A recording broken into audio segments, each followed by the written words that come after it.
Check out Marseille, man.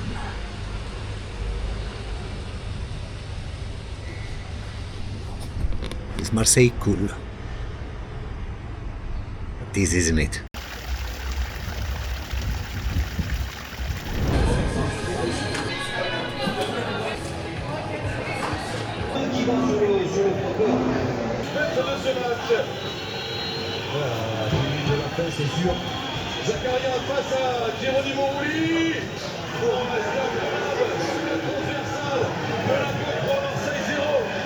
How on earth is Marseille second, man? I mean, AS Monaco is the first club to actually deny, I didn't ask them.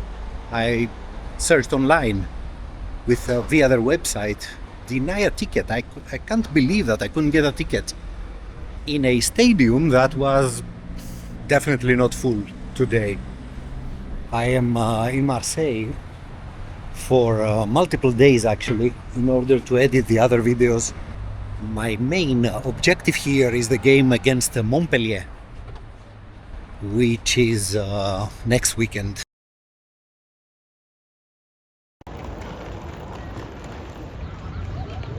How are we doing, everybody? Welcome to Marseille, the capital of French football. And as we leave the central train station behind us, let's address the elephant in the room. Why on earth is the French national anthem called Le Marseillaise? Now, for those of you who weren't paying attention at school, it's called the Marseillaise because it talks about Marseille. Wrong. You see, the song itself was written in Strasbourg by a French military official. That particular officer wanted to compose a song to raise the spirits of the French soldiers who were fighting back then at the Rhine River front. And they were fighting against Prussia. Now, technically they were fighting against the Austrians, but the Austrians were friends with Prussia. So you get the idea. Now, the reason why this particular song became a hit was the fact that you won't see in its lyrics anything on kings, monarchs. Remember, back then, France was still a kingdom. So for the French, who were celebrating the 3rd anniversary of their revolution, a song like this became an instant hit. Back in the summer of 1792, the French revolutionaries invited the army to go to Paris and dethrone once and for all the French king. Now, the army was kind of busy fighting the Prussians, so the ones who went there were basically revolutionaries from the rest of France. And the noisiest ones were the ones from Marseille. The Marseille revolutionaries were singing that particular song, written in Strasbourg, with full voice, which in turn inspired the Parisians to call it Marseillaise. And that's the full story of the French national anthem. Nothing to do with Marseille, except maybe the passion of its people. So why on earth is Marseille the capital of French football, you may ask? Well, first of all, together with Saint-Étienne, they have the most league titles. Yes, I know that Qatar has 13, but Qatar is a country. We are talking about football clubs from cities in France. Bloody hell, man, I think I won't be allowed in Paris after this. Which Paris, by the way, is probably my favorite city in the world because of the art thing and the bohème. But Paris Saint-Germain, Manchester City, how can you compete against countries? You can't, can you? We will be discussing the subtle matter of how Paris Saint-Germain destroyed French football later on.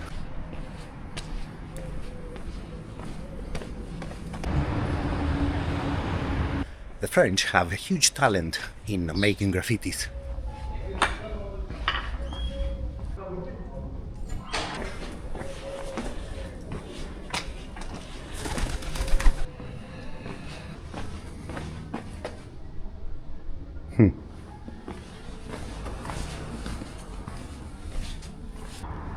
Fanatics.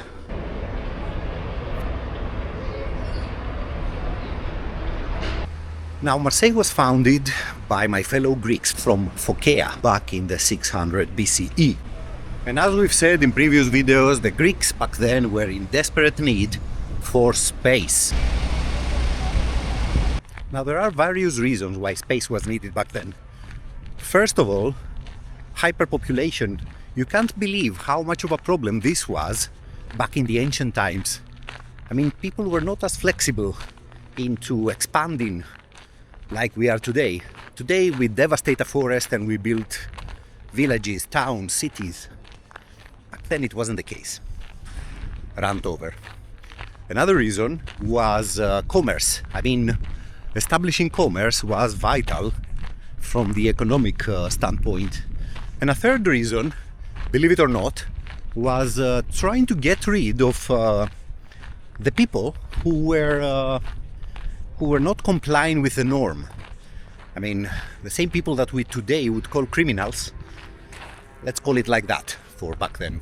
And Marseille seemed to be ideal, first of all because of its capacity to become one of the greatest ports in the Mediterranean. The Greeks called the new colony Massalia, and I think it was the South Winners who made a big choreo with the name of the ancient city written in Greek. When I first saw that, I was touched. Centuries later, did Julius Caesar incorporate Marseille to his Roman Empire. Now, I won't be going very deep into the historical facts of Marseille simply because of the time. Unfortunately, we only have a day and a half for this video. I apologize about that. Thing is alive. Some important points in history, however, are 1481, when Provence, the area here that Marseille is capital of, joined France, and back in the 1700s, unfortunately for Marseille as a big port, it became a victim of the bubonic plague. I think they had more than 100,000 victims.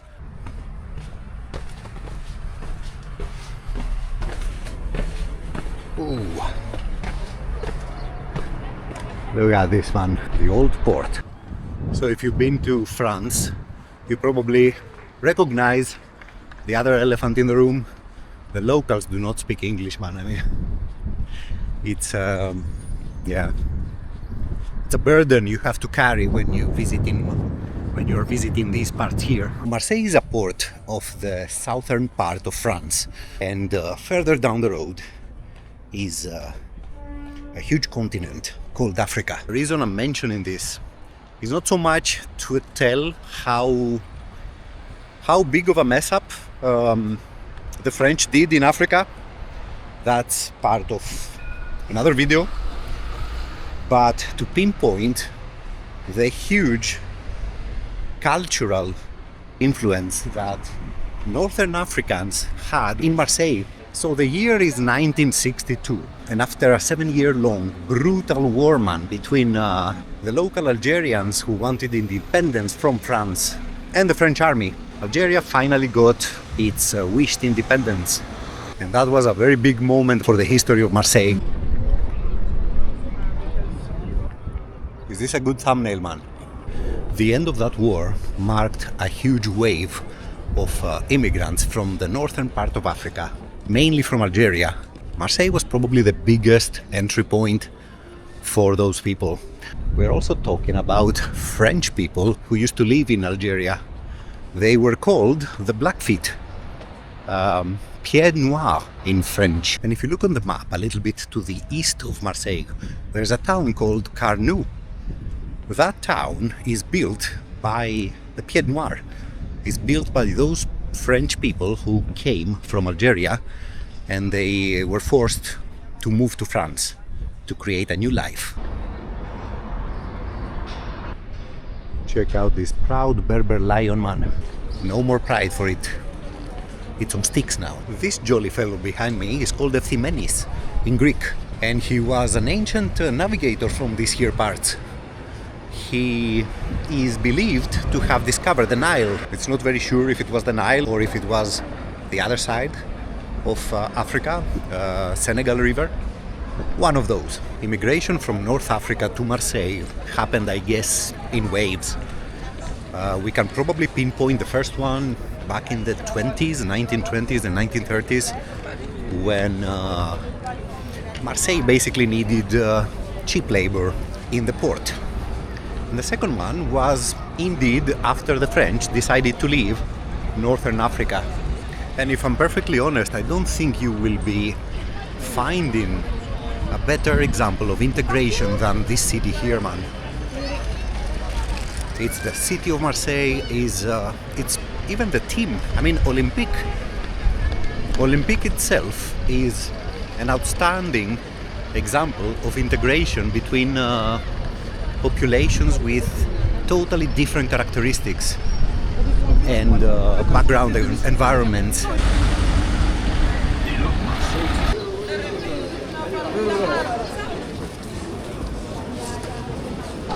Fishes.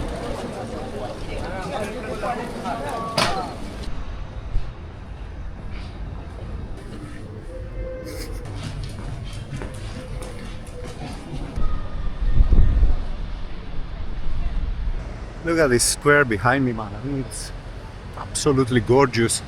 Maybe we come here after the stadium. Marseille too strong. Strongest. Let's admire a symbol of friendship between this lot here and the fans of my team, AEK. So for me, this will be the 4th time in Marseille. I have been here once with AEK, with Original 21. That was a long time ago, man. I mean, I had hair back then. Anyway, and the beard was black. We came here and we basically went to watch Marseille play against AS Monaco, much like how they did last week. And to my utter frustration, I could not get a ticket. I mean, I really wanted to combine this. It would be a nice anniversary for me. Anyway, we went to the clubhouse of Commando Ultra. We slept there. I remember I slept on a huge banner that they were using to cover their stand, the Virage Sud. It was amazing. I mean, for the young version of me, that was glorious. Now, as you know, I'm not an ultra. I haven't been, I guess. I mean, I did participate in some stuff when I was young, but not anymore. It's ages since then. But I do remember them with, how should I put it, with nostalgia. So it's very interesting to see the expression of inclusion of the various minorities here, man. I mean, there is a lot of reggae, a lot of rap and hip hop. Remember, the cheap labor was maybe desperately needed back in the day, but that did not mean that these people were accepted in the local society. Now they are part of it. I mean, they are 2nd and 3rd and 4th generations. But back then, let me tell you, man, it wasn't like this.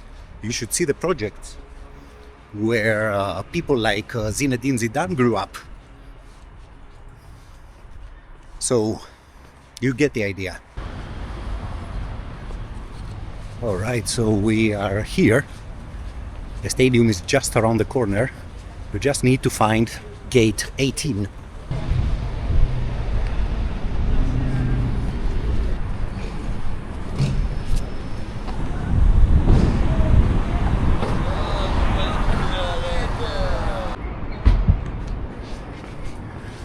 Alright, so there we are.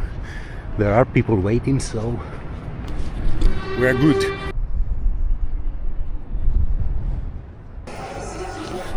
So the good thing about this tour is that we can do it on ourselves, much like the tour at Anfield, and unlike the tour in the San Pauli Stadium.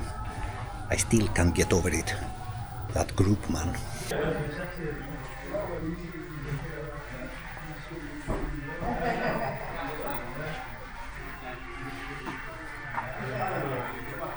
Check out Drogba, man. And Cisse. He also played for our Liverpool and Panathinaikos, unfortunately. So the previous time I was in Marseille, the stadium was like that. they hadn't done this. So my ticket for tomorrow, let's see, where is it? Where could it be?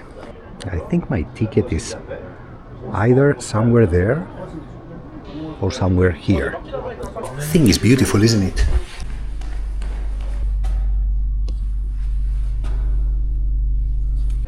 Alright, Mom, this is it. This is the only French team to have won the European Cup.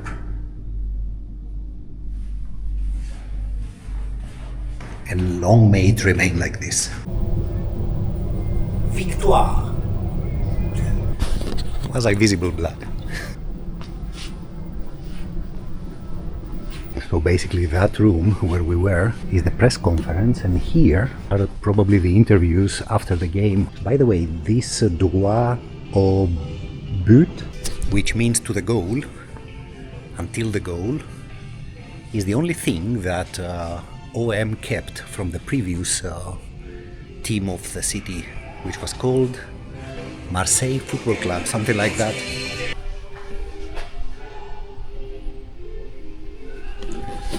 I think there is some sort of anniversary for the winners these days.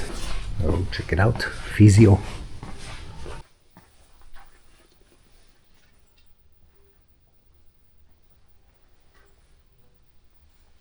Hi. Bonjour.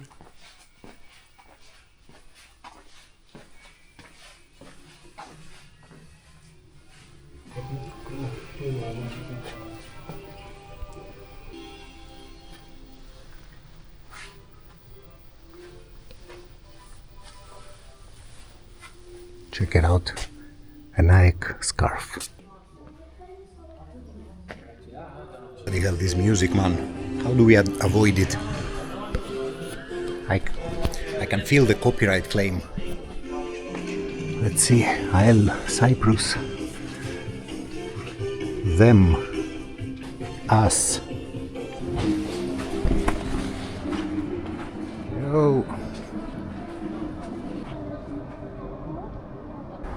So this is how the players enter the pitch, man, tomorrow. Let's see how comfy these are. Oh, bloody hell. Oh, this is good. Ooh. Oh, this is great. You can feel it. Oof. I mean, this... this cover, man.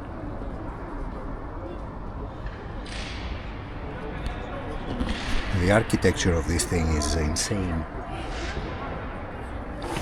Well, if Luigi Ferraris is the best looking stadium in Italy, this is the best in Europe, man.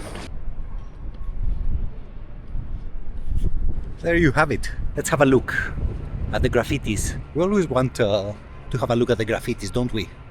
Dodgers Marseille 1992. They were once members of a bigger group called Yankee. The Yankee group doesn't exist in the Velodrome anymore since 2018, I think, when OM accused them of doing black market. Look at this, man. So this is Virage Nord. The name of Virage Nord, by the way, is Virage Depe. Depe, I have no personal memory of Depe. I do have personal memory of, for example, Santos or Christine, rest in peace, Christophe, these people, but I do not have personal memory of Depe. Depe is a very unique personality for Marseille and for Virage Nord. Chanter comme Depe, sing like Depe, or Depe. Half naked, always half naked, no matter the circumstances. Marseille trop poisson. I mean, this name, man. Marseille too powerful. You can't have it better than this. Look at this, man. This is funny. So they write everywhere, actually, on these walls, the SW, the South Winners thing, so that nobody else touches it. It's nice, it's nice. So Marseille is playing tomorrow against Montpellier, which is basically a local derby here. Montpellier is also a city in the south of France, and they don't like each other. Basically nobody likes each other in the south of France. However, Marseille is currently in the third position in the league, and Montpellier is at the bottom of the pile. So it's a great chance for Marseille to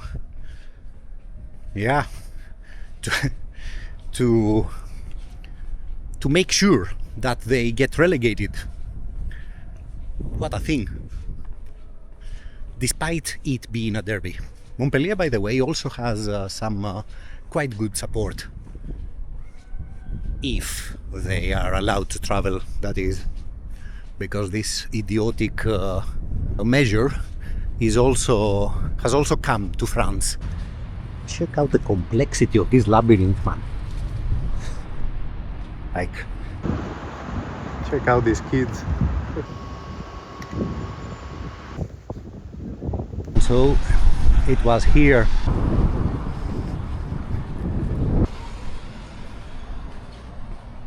Bloody hell, we are everywhere here. Look at this. And San Pauli. 23 years ago, I was sleeping on their banner in there, waiting for the game. What a thing. I'm growing old, man. Commando Ultra 1984 is the oldest ultra group in France, basically. What's interesting is that back in 1984, a year later, the Boulogne Boys were formed. That is, of course, an ultra group from Paris Saint-Germain. Most of you probably know the story of the Boulogne Boys. They are a right-wing group. They have participated in a lot of fights, internal fights with other groups of PSG. And they were also trying to get for themselves that honor of the first ultra group in France. But it's a year later.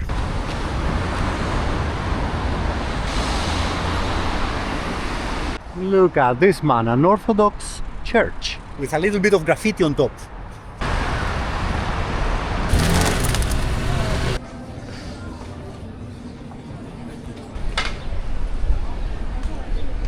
Whoa.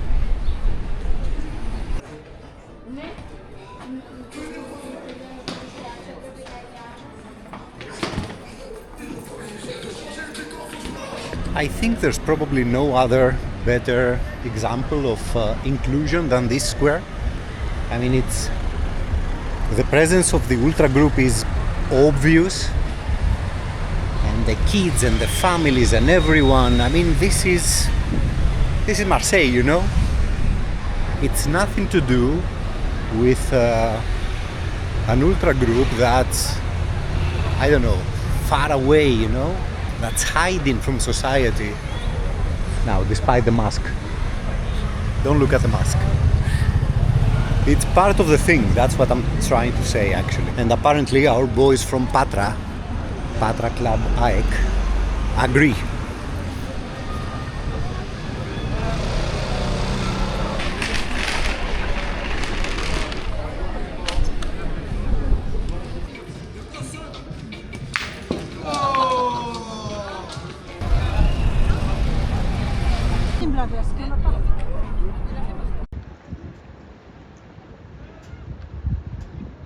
So here we are where we started, man.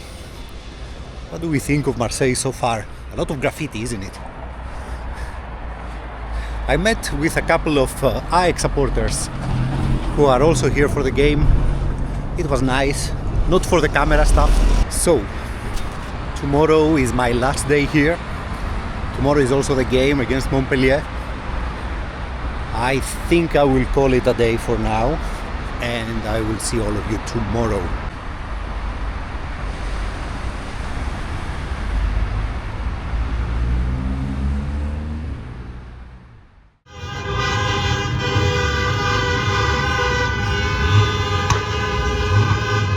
Good morning, people. Good afternoon. It's not morning anymore. It looks like it. We are yet again in Marseille, the murder capital of Europe. Can you believe that? I was actually reading about it this morning. So I was reading this article about Marseille being extremely dangerous, and I was reviewing yesterday's footage. Did you not notice any kind of sign pointing to this argument? What I noticed is that in Marseille, at least in some areas, there is a very big community solidarity. And yes, there are the areas of your Yodas and your diseases. They exist.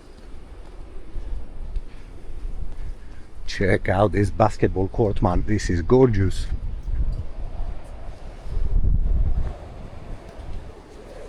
And ridiculously windy. So as I was saying, unless you are, how should I put it, looking for it, I don't think it will find you, But this court, man. Wow. So my purpose in life at this moment is to get down there. I think it's possible, isn't it? Jump. And while I was discussing this, I literally passed a couple of kids selling drugs up there. And probably some of you have stumbled upon articles or reviews or whatever, or reports from the past about the active role actually of the secret services back in the 50s, who were desperate to keep this port away from the hands of the communists, and how helpful the presence of the mafia has been in achieving this goal. I don't know, man. I mean, I have no idea if any of this is true. It's out there, though. Today, however, is match day.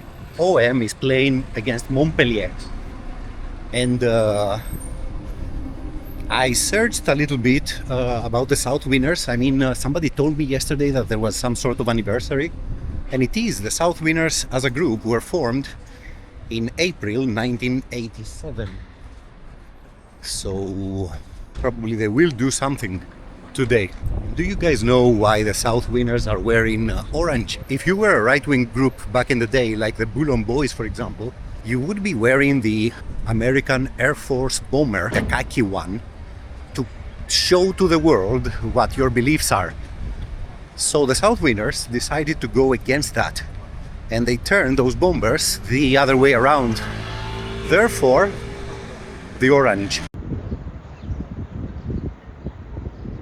So the orange bomber became basically the color symbol of the group, and they kept it all these years. And since we are into politics talk, what do you lot think about the decision of France to ban Madame Le Pen? My 2 cents on the matter, and this is from someone who does not really appreciate the rhetoric of Madame Le Pen.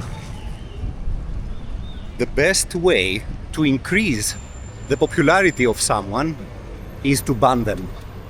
So, go figure. Let's see, maybe we can eat here. There's a queue. Bloody hell, man. So, thus far, I avoided eating at rush hour.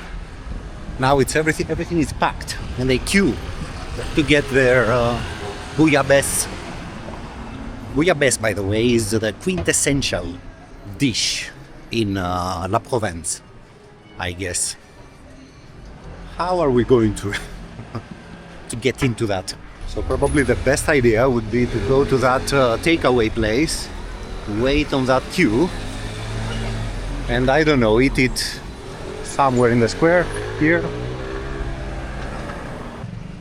Okay, can I have one of these? It's a soup, right? So yeah, bouillabaisse. Very good. Can I have one? Not yet, because we have to do all again. Okay. Everything is sold out, so we have to start again to do some more. So like in 15, 20 minutes. So I come back. Yeah, if you come back in 15 minutes. Lovely. Thanks. We are doomed. So finding the bouillabaisse was a failure.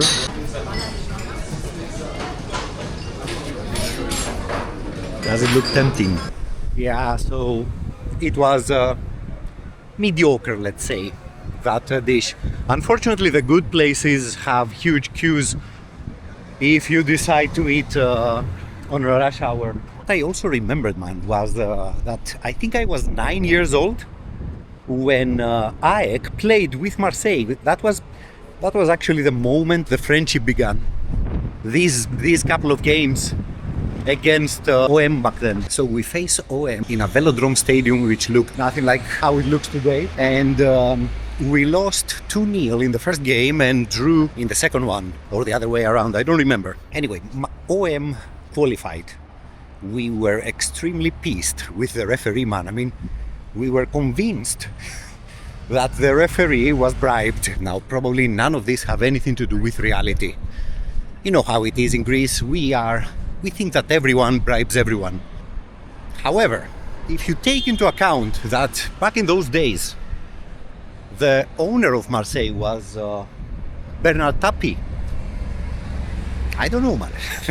Gets tricky. Now, those two games, especially the one in Athens, were placed actually the foundations of the friendship with OM, with the ultras of OM.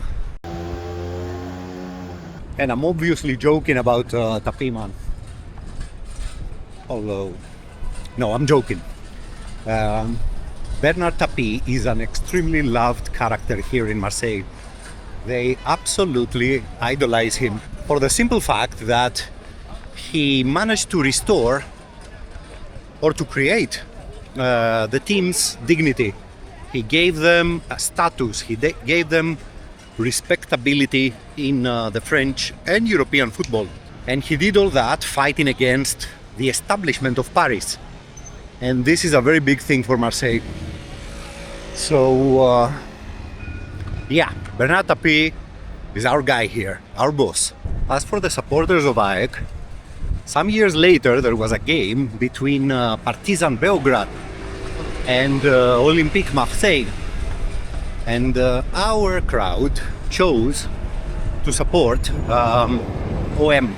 Remember, AEK was that football club that during the bombardments of NATO chose to play a friendly with Partizan in Belgrade. And that was something that the Partizan fans never forgave, man. I mean, yeah. But it did establish our very close brotherhood with Marseille.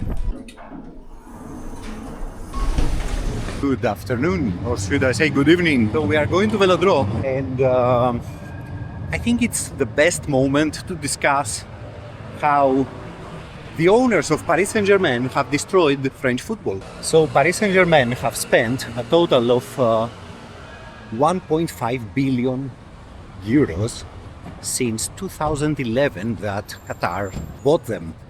Just for context, Olympique de Marseille is the second in net spending, and they have something like 250 million euros since 2011, something like that. So the difference is bloody astronomical, man. What PSG does, however, is generate revenue. I mean, something like 800 million, while the rest of the league is a third of that. As for wage bills, they are 4 times higher than the second team in the league, which is Lyon. This basically allows PSG not only to sign the best available players, but to pay them, and generally speaking, to be way ahead of any kind of competition in France. Now, most of you probably know that a massive club like Girondins de Bordeaux went bankrupt. And since we're talking about them, kudos to Andy Carroll, man. Andy Carroll, our boy. The Darwin Núñez of my youth. Kudos to him for stepping in and helping Bordeaux. So what most of the other teams did was basically try to overspend a little bit in order to keep competing with PSG, which eventually led to a club like Bordeaux getting bankrupt, and the others like Lyon, Nantes, Montpellier, to the verge of bankruptcy. Now PSG is spilling money all over the place and getting the absolute superstars from all over the world is not the only issue here. I mean, you can counterbalance it in some ways if you invest on scouting, the youth clubs, stuff like that. And many French clubs felt extremely optimistic about this project when the league made a deal with a media company called Media Pro. Now, it's a little bit tricky here. Media Pro was a Spanish firm. They also applied a proposal for the Serie A, but Serie A was a lot more intelligent than the French league, and they kind of felt that something was not right. So they basically said no to this proposal. The French, however, did not. And when COVID arrived in 2020, the French league was one of the very few that stopped. I mean, the rest of the leagues continued behind closed doors. This lot here stopped. That was it. The moment this happened, man, all the other clubs, except from Paris Saint-Germain, were in danger. What's even more disturbing is the reaction of the French president. Emmanuel Macron asked for the help of a media giant called Bein. Now, that particular media corporation is from Qatar. Can you believe it, man? I mean, what kind of country leader are you to have another country basically destroy your football, bringing it to the verge of collapse, and asking the same country to bail it out? Now, a lot of you will probably say, yes, but the French league is not the only one that has such huge differences. And that's correct. The second one that I can think of is the Spanish one. I mean, Real and Barca are miles ahead of anybody else. The Italians, and kudos to them, are very, very close to each other. They have a very competitive league, and that's a big thing. As for the Brits, they actually did manage to find a way to control the beast that's Manchester City.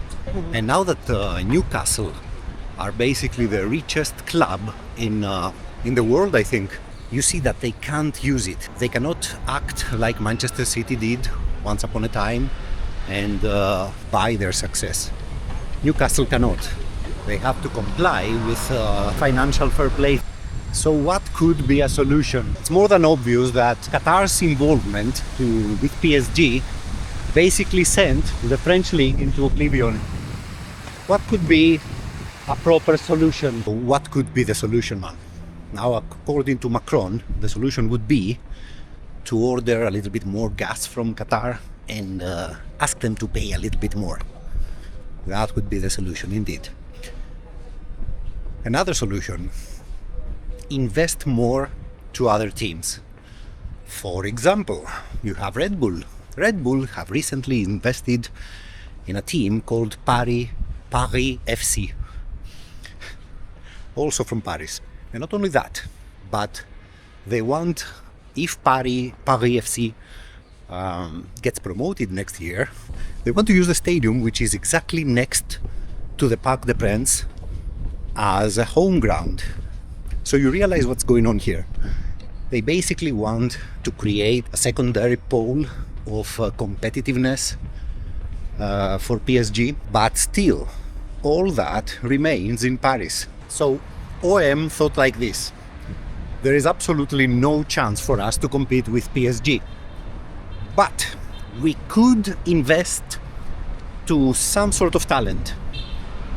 And they did. They invested, and they spent very little money for the amount of talent they managed to gather. They went on and bought a generational talent like Mason Greenwood from Manchester United.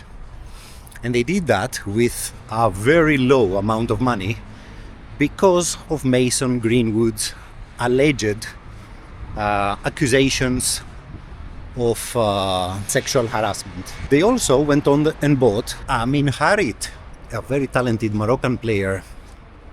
Now, the guy was involved in a car accident that ended up in the death of a man. As for Eli Wahi, also allegedly involved in sexual harassment and basically bullying of people. So Is this the solution? I don't know, man. I mean, it definitely is an original one.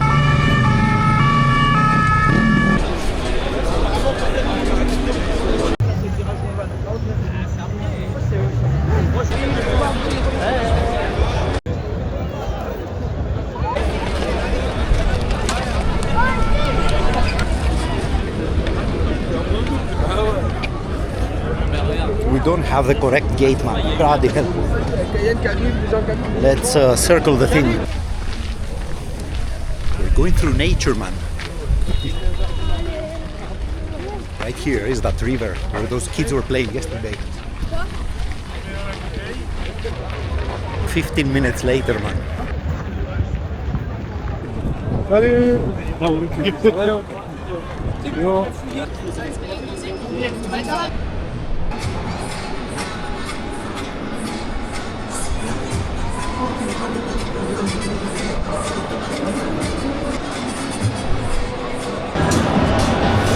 Our boys from Mike are here, man.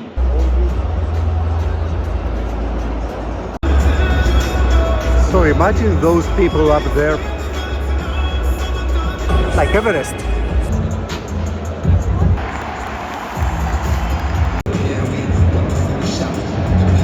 Sur les écrans géants, ils sont au bord de la pelouse.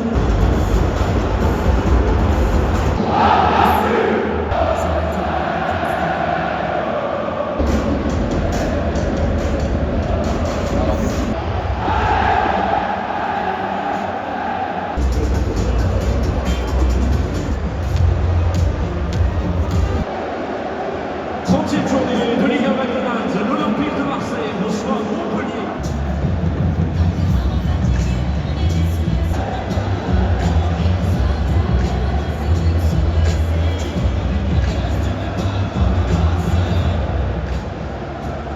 Numéro 10, Mason.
Crystal clear penalty.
Sorry you all, I left before it ended. Tomorrow I'm flying very early actually to a destination that I've always wanted to visit. So, see you there.